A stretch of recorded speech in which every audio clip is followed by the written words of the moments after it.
Good morning, gorgeous ones. Dr. Lucy here, just after 8 o'clock on Monday morning. Hope you're all well.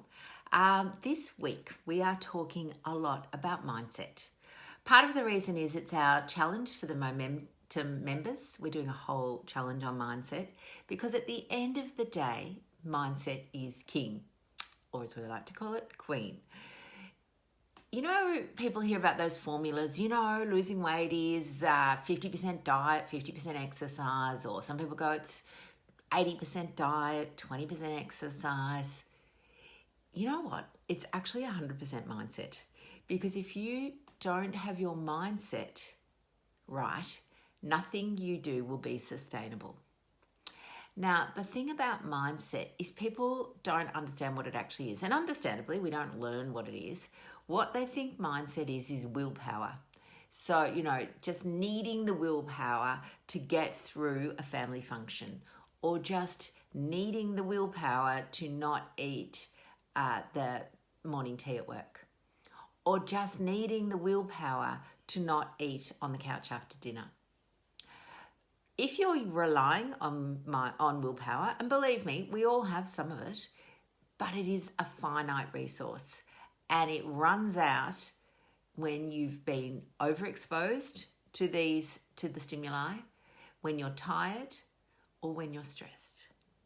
Mindset, though, is actually a whole change in your belief, your whole belief system. And the exact example of mindset, I often talk about my kids.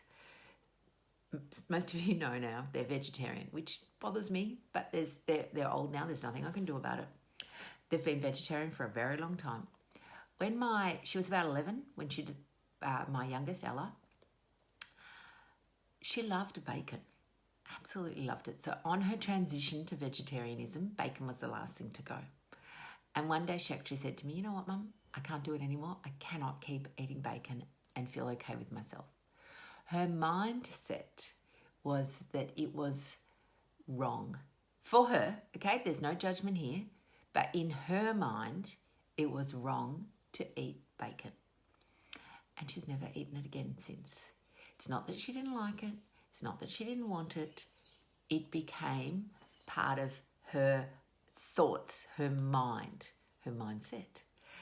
So your mindset is actually defined as your thoughts and beliefs around anything really. But in our case, we're often talking about weight loss and food.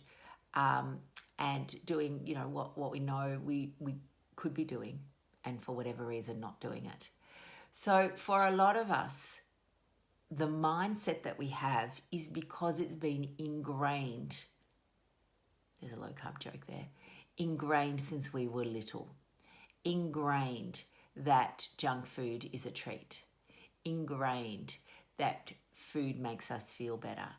Ingrained that if we're not participating in some sort of, sugary feast at birthdays and Christmas, that we're somehow missing out.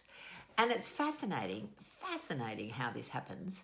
But what I'm here to tell you is that you can change it, but we're not encouraged to. So as an example, I was at I did an online conferencey thing, I guess you'd call it, on Friday. Nothing to do with food and nutrition, more about, it was actually a media course so that I could learn how to get these messages, for example, out more effectively and drown down the noise. Now, interestingly, the host, really lovely woman, but she did real food shaming. So she started off with, "Now, this is going to be a long day. You're all going to need lots of energy, and there is no judgment here on snacks. So I would recommend that you all grab yourself big bowls of M&Ms and, energy drinks, because this is going to be a long day." And then she said, "But, if you want to be boring and eat kale chips and drink your, oat milk smoothie, go for it." And I'm thinking, interesting. Now, obviously, I'm not drinking an oat milk smoothie. But isn't it interesting that she felt the need to shame people for choosing to eat low-carb real food? That is entirely part of the mindset issue that we have when we're, changing our mindset. We have this idea that if we don't participate in some sugar frenzy, that we are boring or that we are, being righteous. It's actually wrong. So anyway, I'm rambling on a bit today because it's really passionate about me. What I really want you lovelies to recognize, mindset is something that's been taught to us, ingrained. It's our thoughts and beliefs around food and what it all means. But you can change it. It takes a little practice.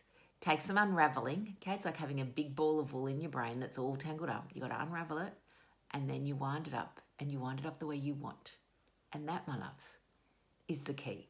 Because my favourite saying, I eat everything I want. I've just changed what I want. That's it for this morning, lovelies. Have a wonderful week ahead, and I will see you probably tomorrow. It's either me or Mary. We're having a little mix-up, keeping it interesting. See you, lovelies. Bye.